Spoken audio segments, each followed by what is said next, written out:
Mesdames et messieurs, bonsoir. Merci d'avoir choisi RTI1. Voici les grands titres de ce 20h. La bibliothèque de l'Académie d'Outre-mer à Paris, en France, porte désormais le nom du premier président ivoirien, Félix Houphouët-Boigny. La bibliothèque a été inaugurée ce vendredi 14 février par le président Alassane Ouattara en visite en ce moment en France. Le Premier ministre Amadou Gon Coulibaly poursuit sa tournée dans la région du Boclé. Le chef du gouvernement ivoirien multiplie les rencontres et les actions de développement sur place. Il a inauguré plusieurs infrastructures, lancé les travaux de bitumage, électrification et adduction en eau potable au profit des populations. Ce vendredi 14 février à l'Assemblée nationale, Amadou Soumaoro, président du Parlement ivoirien, s'est entretenu avec l'ambassadeur de la Suède. Ils ont évoqué notamment la coopération interparlementaire, le développement des relations dans les domaines de l'agriculture, de l'industrie entre leurs pays. Ce 14 février, jour de la Saint-Valentin, fête des amoureux, nous ferons un tour au Sénégal pour nous imprégner des astuces et secrets des femmes pour se faire aimer par leurs époux. Perles de hanche, communément appelées baya, fumée d'encens, comment les femmes rivalisent d'ingéniosité pour plaire à leur conjoint. Élément de réponse dans le dossier VDC de ce 20h. Soyez les bienvenus sur RTI1. Nous commençons tout de suite par la France, à la bibliothèque de l'Académie d'Outre-mer à Paris, qui porte désormais le nom du premier président ivoirien, Félix Houphouët-Boigny. La bibliothèque a été inaugurée ce vendredi 14 février par le président Alassane Ouattara, qui, je rappelle, effectue en ce moment une visite en France. Et sur place ici, en Côte d'Ivoire, le président de l'Assemblée nationale, Amadou Soumaoro, a échangé avec l'ambassadeur de la Suède. Ils ont évoqué notamment la coopération interparlementaire, le développement des relations dans les domaines de l'agriculture et l'industrie entre leurs deux pays. Konaté Moussa. 22e puissance économique mondiale en 2010, la Suède est un pays industrialisé dans les domaines de la construction automobile, de poids lourds, de l'aéronautique. Des potentialités dont souhaite bénéficier la Côte d'Ivoire. Le sujet est abordé à cette rencontre entre le président de l'Assemblée nationale et son hôte du jour, l'ambassadeur de la Suède en Côte d'Ivoire. Je suis très heureuse de voir que nos relations commerciales sont en train de se fortifier et j'espère que ça va continuer dans la future. Pas seulement les exportations de la Suède, mais aussi des importations de la Côte d'Ivoire. Compte tenu de la capacité de la Suède et de la Côte d'Ivoire, nous avons estimé que le niveau de coopération est assez bas et nous sommes engagés à faire avancer. Le président de l'Assemblée nationale et l'ambassadeur de la Suède en Côte d'Ivoire ont aussi évoqué la question de la coopération entre les parlements suédois et ivoiriens. Et toujours au Parlement, notre reporter Konaté Moussa a également suivi une rencontre consacrée au respect des droits des enfants. C'est une initiative du réseau des parlementaires ivoiriens sans frontières pour les droits des enfants. Le réseau veut sensibiliser les députés et les sénateurs sur les droits des enfants et surtout les inviter à évaluer les progrès réalisés dans le domaine. Les enfants à l'honneur ce jour à l'hémicycle. À la table des séances, ils s'adressent aux députés et sénateurs. L'exposé porte sur le respect des droits des enfants. Sur tous les continents, la situation des enfants n'est cependant pas encore meilleure. Particulièrement dans notre pays, la Côte d'Ivoire, de nombreux enfants continuent d'espérer un mieux-être pour eux-mêmes et pour leur famille. Avant d'être vous, vous avez été nous. Aidez-nous à naître, à grandir et à nous épanouir sainement dans notre pays, la Côte d'Ivoire. Les enfants expriment leurs besoins en matière de protection de leurs droits. Référence est faite à la Convention internationale des droits des enfants, ratifiée par la Côte d'Ivoire en 1991. Les parlementaires s'engagent dans le combat. Ça nous permet de prendre encore plus conscience, de ratifier les conventions qui ne sont pas encore ratifiées et de voir ce que nous devions faire avec suivi. Il ne suffit pas de voter les lois, mais il faut suivre. La protection de l'enfance, une réalité en Côte d'Ivoire. Les membres du gouvernement, appuyés par le cabinet de la première dame Dominique Ouattara, expliquent les réalisations en faveur des enfants. L'État a pris des dispositions au niveau de l'éducation nationale. Vous savez, tous les efforts qui sont faits, les collèges de proximité, au niveau des lois, des sanctions, du mariage forcé. Je pense que l'État, c'est chacun de nous. Il appartient à chacun de faire des sensibilisations. La Côte d'Ivoire a ratifié différents instruments, la promotion des droits de l'enfant, la charte africaine des droits et bien-être de l'enfant, et a mis en place une politique nationale de protection de l'enfant et mène une lutte acharnée, notamment par la Première Dame, contre le travail des enfants. Cette rencontre d'échange bénéficie du soutien des organisations internationales engagées pour le respect des droits des enfants. L'objectif est d'outiller les parlementaires sur les mécanismes de promotion des droits des enfants. Et dans l'actualité également, le Premier ministre Amadou Gon Coulibaly poursuit sa tournée dans la région du Boclé. Le chef du gouvernement ivoirien multiplie les rencontres et les actions de développement sur place. Il a inauguré, vous allez le voir, plusieurs infrastructures, lancé les travaux de bitumage, connecté des villages au réseau électrique et ouvert des vannes en vue d'alimenter les localités en eau potable. Alexis Ouedraogo. Un début de journée bien chargé pour le chef du gouvernement. Ce vendredi de bonne heure, c'est un coup de pelle qu'il donne pour lancer les travaux de bitumage de la voirie de Sassandra. Aux 5 km déjà accordés ces dernières années, 5 autres pour améliorer la mobilité des populations. Étape suivante, inauguration des nouveaux locaux du conseil régional du Boclé et petit tour du propriétaire. Autre rendez-vous un peu plus loin, l'ouverture des vannes d'un château d'eau célébré avec faste par les populations. Nous avons un forage qui nous permet d'avoir un bon débit, minimum 10 mètres cubes heure. À partir de ce château d'eau, nous donnons de l'eau à 3 villages. Pour le chef du gouvernement, c'est là le rôle des porteurs de développement. Nous venons d'ouvrir tout à l'heure la vanne qui a montré que l'eau coule désormais à Arukpa et est disponible également pour 2 villages environnants, pour servir environ 4000 personnes. Donc tout ça en une demi-journée.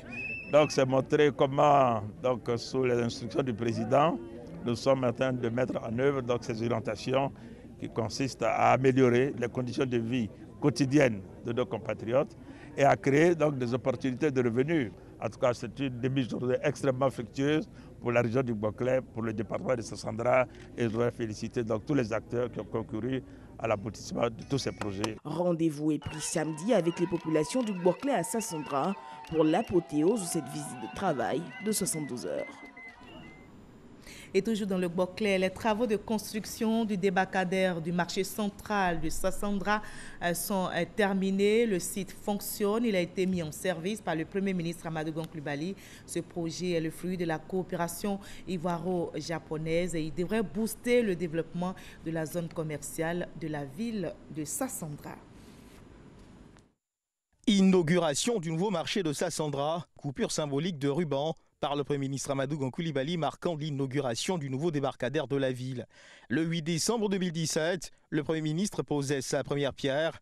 Aujourd'hui, il le met officiellement en fonction. Le nouveau débarcadère de Sassandra est le fruit de la coopération ivoiro-japonaise. Coût du projet, 13,6 milliards de francs CFA. Pour une croissance économique inclusive de la Côte d'Ivoire, le Japon continuera à contribuer à la promotion de l'industrie ivoirienne, y compris dans les zones rurales. La pêche étant l'activité principale des populations de Sassandra, ce nouveau débarcadère contribuera assurément à impulser leur activité économique. La première mouture du projet ne visait que le débarcadère.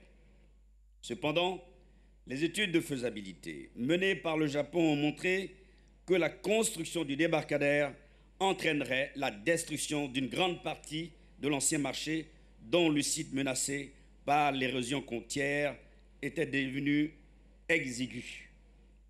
C'est devant une telle problématique que le Japon, soucieux de préserver les activités économiques des populations de Sassandra, d'améliorer leurs conditions de travail et de contribuer au développement de la région, a gracieusement intégré au projet la composante de la construction du marché. Les 2 infrastructures offertes par le gouvernement du Japon contribueront efficacement à améliorer le développement économique et social des populations de la région du Boclé. De la promesse à la réalité, voilà qui confirme la volonté du gouvernement d'apporter des solutions aux difficultés économiques que connaissent les populations. Le débarcadère et le marché central moderne sont deux nouvelles infrastructures qui vont significativement relancer le développement économique et social de la région du Boclé et de la commune de Sassandra. Elles constituent la réponse dynamique au défi de l'aménagement équilibré du territoire national. Je voudrais donc, au nom du président de la République et au nom du gouvernement, exprimer au peuple et au gouvernement du Japon toute la gratitude de la Côte d'Ivoire pour son appui multiforme au développement de notre pays. Et chers parents du Boclé, ce que vous avez longtemps souhaité est devenu aujourd'hui une réalité. Ces deux infrastructures sont pour vous. Vous devez les respecter en tant que bien public et les utiliser de manière responsable afin d'en assurer la durabilité. À l'intérieur du bâtiment principal du nouveau débarcadère de Sassandra, l'heure est aux réjouissances. Amis, parents et curieux, invités à venir voir ce qui vient d'être fait, les femmes de Sassandra, commerçantes de poissons, célèbrent leur nouveau débarcadère. La joie est la même et la ferveur pareille lorsque celles du nouveau marché de Sassandra reçoivent le Premier ministre qui, à l'occasion de sa visite de travail, a procédé à l'inauguration de leur nouveau marché. Entre petits commerces, étals et condiments, on veut crier sa joie aux bienfaiteurs du jour et remercier l'initiateur du projet. C'est la première fois qu'un Premier ministre vient à Sassandra dans un marché. Nous sommes très heureuses. Beaucoup, la population de Sassandra, les femmes de Boclé sont très heureuses. Le ministre est arrivé ici, c'est une grande joie pour toute la population de Sassandra. Et maintenant, là, nous avons eu un nouveau marché. Nous sommes tellement contents et contentes. Et on ne sait même pas quel mot prendre pour remercier massivement notre ministre qui nous a sauvés. Et nous ne sommes plus dans le calvaire et nous sommes dans la grande joie. Heureuses de disposer désormais d'un marché moderne, les femmes de Sassandra ont promis d'en prendre soin. Inauguration du nouveau marché de Sassandra et du nouveau débarcadère de la ville. La pêche a été bonne du côté de Sassandra ce vendredi. Voilà, c'était le reportage d'Herman Guivet. Le PSGouv, le programme social du gouvernement, est donc en marche dans le Boclé et on l'a vu, le Premier ministre ivoirien a procédé à l'inauguration du nouveau marché de Sassandra et du nouveau débarcadère de la ville. Ce n'est pas tout. Le chef du gouvernement, Amadou Gon Coulibaly, a procédé à la mise sous tension du village de Gbaguébou. Et avec Herman Guivet, nous y reviendrons dans nos prochaines éditions. Voilà, le Premier ministre Amadou Gon Coulibaly qui déroule ainsi le PSGouv, le programme social du gouvernement dans le Boclé. Hier jeudi, premier jour de sa visite dans la région, il a lancé les travaux d'extension des réseaux électriques de la ville de Fresco et procédé à la mise sous tension de la localité de Zakariko. Alexis Ouedraogo.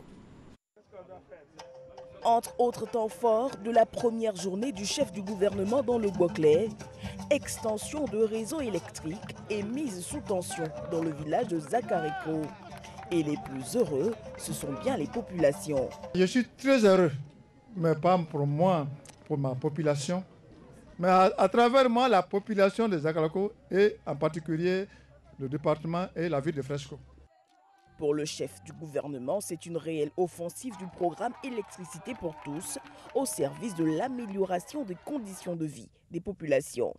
En 2011, le taux de couverture au niveau du département de Fresco était autour de 31%. Et nous allons nous retrouver à la fin de l'année 2020 avec tous les villages du département de Fresco qui seront électrifiés.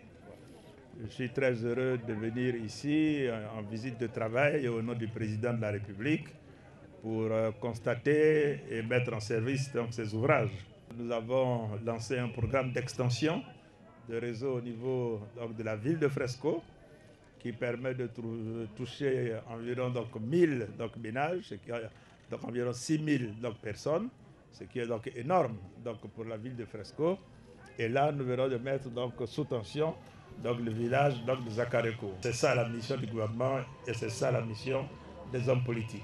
Faire la politique, c'est te mettre au service donc, de ces populations. À Zakariko, désormais, les nuits, elles, seront moins sombres. Le chef du gouvernement ivoirien en pleine activité donc dans le Boclé, communie avec les populations, vous l'avez vu. Il prône le développement mais également la paix et la cohésion. Et ce vendredi, deuxième jour de sa visite dans la région, il a rencontré la chefferie traditionnelle et les chefs de communauté de Sassandra. On fait le point avec notre correspondant sur place, Sam Kona. Entre le Premier ministre Amadou Gon Coulibaly et la chefferie traditionnelle et les chefs de communauté s'est déroulé à la résidence du président du conseil régional. Pour le Premier ministre, il s'agit dans un premier temps de prendre les premières nouvelles de Sassandra. La route Lakota-Sassandra, c'est une route qui a fait naître San Pedro. Aujourd'hui, elle est abandonnée. La route Gagnoua-Sassandra, c'est une route que nos parents ont fait avec la main. La route Divo, Fresco, elle est là. On sait que le président Alassane Ouattara, quand il dit, il fait. Prenant la parole par la suite, Amadou Gon Coulibaly a dit aux têtes couronnées ce pourquoi il est à Sassandra. Tout en les rassurant que leurs préoccupations vont être prises en compte, Amadou Gon Coulibaly a demandé aux chefs traditionnels d'être des artisans de la paix dans la région du Boclé. Je voudrais vous transmettre les salutations fraternelles du président de la République. J'ai bien noté les préoccupations concernant le réseau routier au niveau de la région et la connexion de la région avec donc, les autres régions. Alors nous prenons bonne note. Pour les routes dont vous avez parlé, nous allons donc y travailler. Mais il faut que tout ça se fasse donc dans la paix.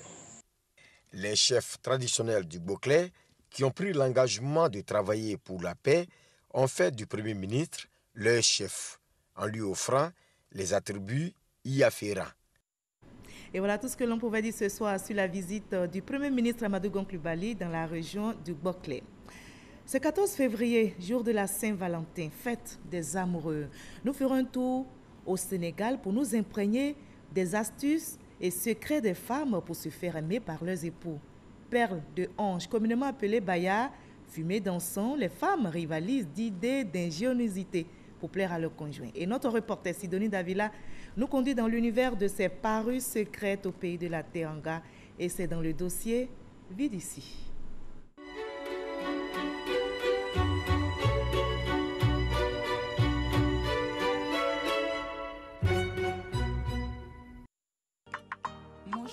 Perles, tresses, encens, l'Afrique regorge de moyens propres aux femmes pour séduire. À Dakar, dans la capitale sénégalaise, Aminata est dans ce marché de HLM depuis 8 ans. Elle s'est investie dans le commerce de parures secrètes. Ça, c'est WhatsApp. C'est le nouveau modèle, c'est à cause de ça. Ça, c'est Internet. Les hommes veulent ça. Si tu n'achètes pas ça, ton mari ne regarde jamais. Les Maliens, les Ivoiriens, tout le monde achète ça. Ça, c'est bon. Parmi les astuces de séduction, les vendeuses disposent d'un véritable arsenal d'objets érotiques mêlant odeur, son, romantisme et expressions suggestives. Regarde les bayas, mon cœur, mon amour, je t'aime, ma vie, hein? Écris son nom, regarde, amore. Si tu mets du parfum, ton mari donne une voiture. Dans les marchés, comme celui de HLM, les boutiques d'encens offre une panoplie de choix aux clients. Ça, ce sont des diffuseurs de parfums et d'encens qui ont des effets de lumière. Il y a aussi des tasses dans lesquelles on peut mettre de la boisson et avoir un effet de lumière. Tout ça, ce sont des objets pour attirer les hommes, mais les femmes préfèrent le tchouraï ou le diffuseur d'encens. Le tchouraï, nom wolof de l'encens et des mélanges aromatiques à brûler, font partie intégrante de l'art de vivre sénégalais. Les femmes sénégalaises s'en servent pour se parfumer et séduire leur mari. Quand tu mets ça, l'encens, ton mari va te donner les papiers de la maison. Avoir son homme toujours auprès de soi, un souci permanent pour ces femmes sénégalaises. La femme sénégalaise, elle est née pour séduire. Elle est née pour faire plaisir à son homme. Elle naît, on l'éduque pour ça depuis le bas âge. Elle a vu sa mère le faire, sa grand-mère le faire, ses tantes et autres le faire. L'homme sénégalais, pour nous, c'est un bébé. Il faut toujours lui faire plaisir. Vu que notre religion lui permet jusqu'à 4 femmes, c'est une concurrence vraiment perpétuelle. Donc il faut toujours faire des petits trucs pour lui faire plaisir. Il faut donner un repas bien, manger, la nuit, tu fais jouer avec ton mari. Ton mari donne beaucoup de l'argent. Si tu portes ça, hein, avec le baya. Avec tous ces petits secrets, ce sont les hommes qui en profitent le mieux. Les hommes en profitent parce que c'est les bayas, c'est aussi plein de choses. Les hommes aussi, ils ne peuvent pas rester comme ça parce que nous, il nous arrive souvent, dans la fourchette de 19h à 20h, de se mettre en petit mougouba et très transparent. Aussi, quand madame est assise au salon, il faudra le traverser une fois, deux fois. Avec ces mougouba très transparents, ça fait partie aussi d'une nuit excellente. Et je conseille à toutes les femmes africaines d'utiliser ce modèle sénégalais pour garder les hommes à la maison. Parce que tu vois, un Sénégalais qui est capable de rester avec sa femme 40 ans, 50 ans sans changement, c'est parce qu'il y a quelque chose qu'il partage et toutes les nuits ne sont pas les mêmes. C'est vrai que toutes les nuits sont noires, mais des fois les lumières changent. Les hommes nous confient, hors caméra, que dans la chambre bien parfumée, la mélodie jouée du fait des déhanchements de la femme avec le baya crée une ambiance particulière pour des moments que l'homme n'est pas prêt d'oublier et lui donne certainement envie de rentrer un peu plus tôt, une fois dehors. À chacun donc son idée pour manifester son amour et garder son conjoint, surtout en ce 14 février, fête de la Saint-Valentin, où l'amour est célébré dans toute sa dimension. C'était le dossier vu d'ici, signé Sidonie Davila. Et justement, puisqu'on parle de Saint-Valentin, je vous conduis à la deuxième édition de la Saint-Valentin des personnes du 3e âge à Bingerville. Fête donc qui a permis à 65 couples dont certains vivent, tenez-vous bien, ensemble depuis 1972 de passer de très bons moments. Et c'est dans la ferveur romantique que ces personnes du 3e âge ont partagé autour d'un repas des anecdotes ponctuées de conseils aux jeunes gens. On en sait plus avec Ouattara Madou Alter. Ali Djama est le chef de village d'Akwe Agban de Bingerville. Né en 1957, il vit maritalement avec Moya Sophie, son épouse, depuis 48 années. Aujourd'hui, à l'occasion de la Saint-Valentin, il partage son expérience avec les jeunes couples. Je suis marié en 1972. Elle m'a embrassé, je l'ai embrassé, mais dans la vérité et dans la confiance. Mais je voudrais dire aux jeunes, l'amour n'est pas facile. Si tu n'as pas un cœur, tu ne peux pas te marier. Il y a un bon cœur. Et de là, il faut le pardon. Ça, c'est la clé de l'amour. C'est autour d'un repas que 65 couples, en majorité des personnes du 3e âge, ont été conviés afin de célébrer leur amour. Des anecdotes sont au menu. Lui et moi, on a commencé au village. En ce temps, il jouait au ballon. Mais dis-lui que j'étais le pélé du village.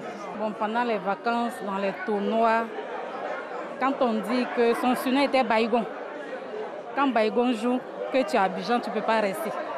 Tu sens que c'est lui qui joue. Pour ça, on paye le transport et on va au village. C'est une initiative de la municipalité de Bingerville. On remarque que ce sont des personnes qui ont fait chemin ensemble et ce, depuis très longtemps. On aimerait s'inspirer de cet exemple, de ce bel exemple que vous nous donnez, afin qu'il puisse aussi rejaillir sur les jeunes couples, sur ces jeunes personnes qui s'unissent.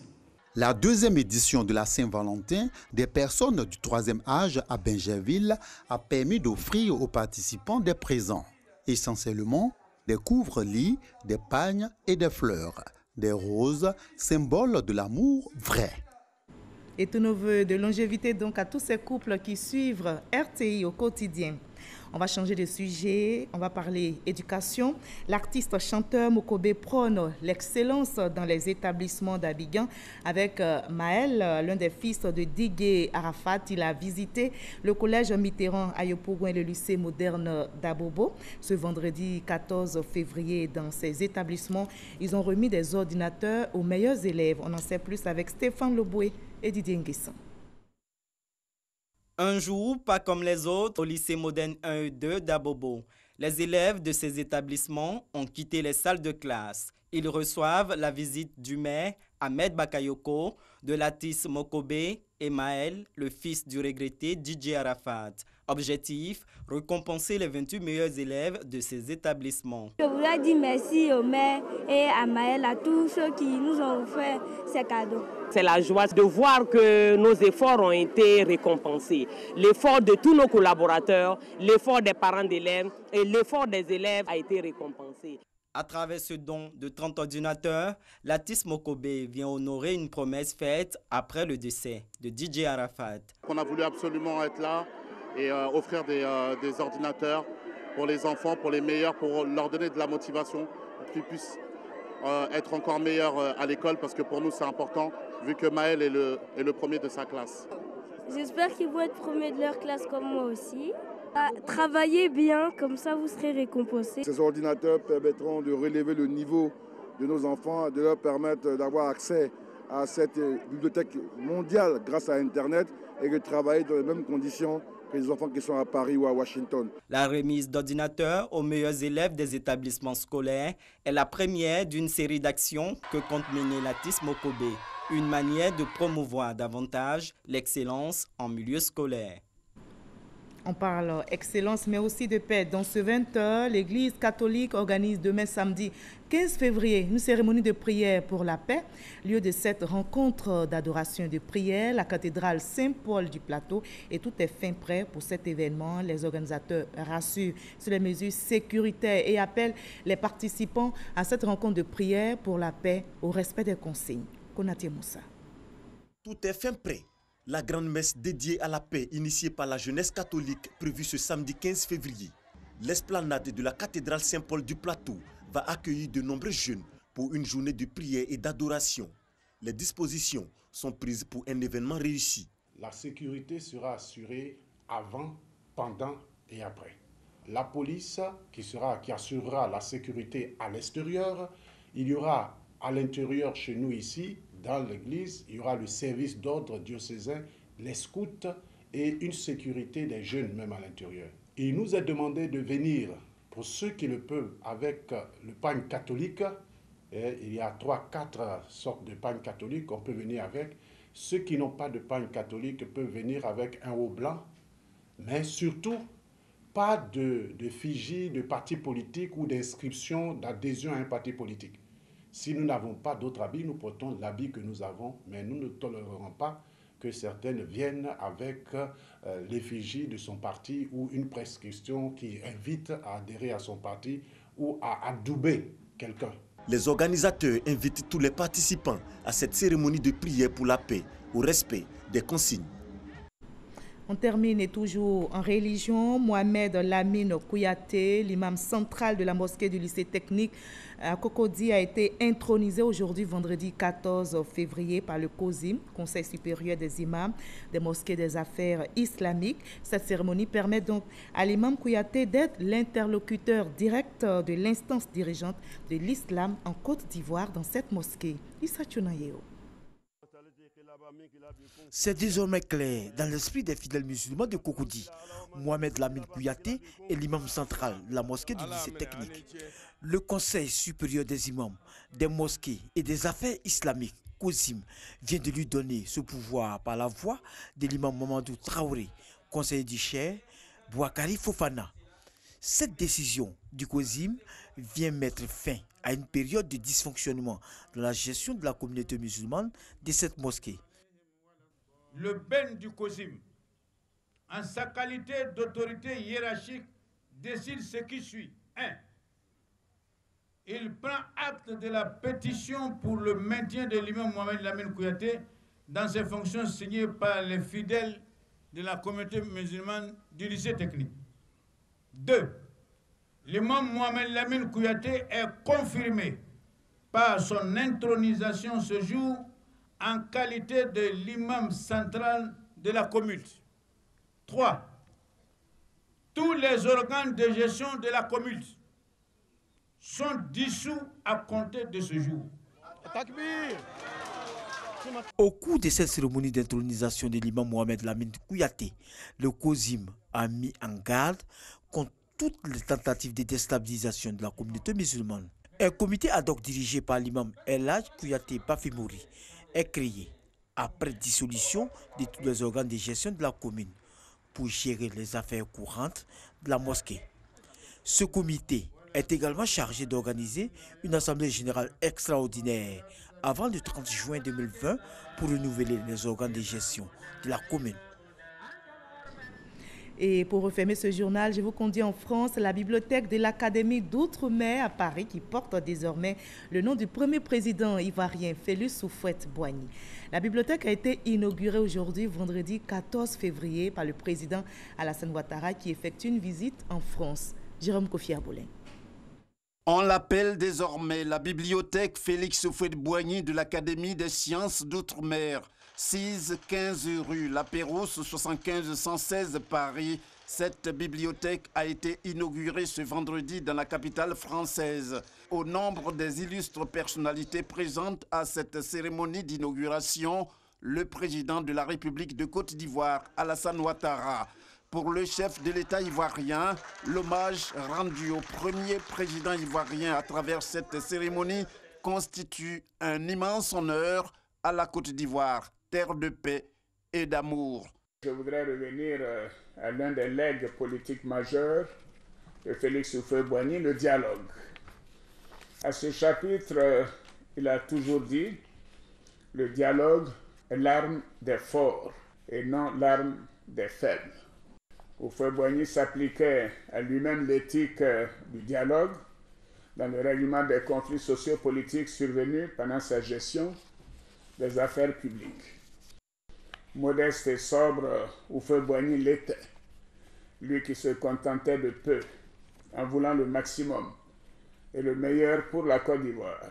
Chaque jour, je forme le vœu de repartir entre les Ivoiriens, leurs leaders, y compris moi-même, la quintessence de la sagesse et de l'humanisme de Félix Houphouët-Boigny.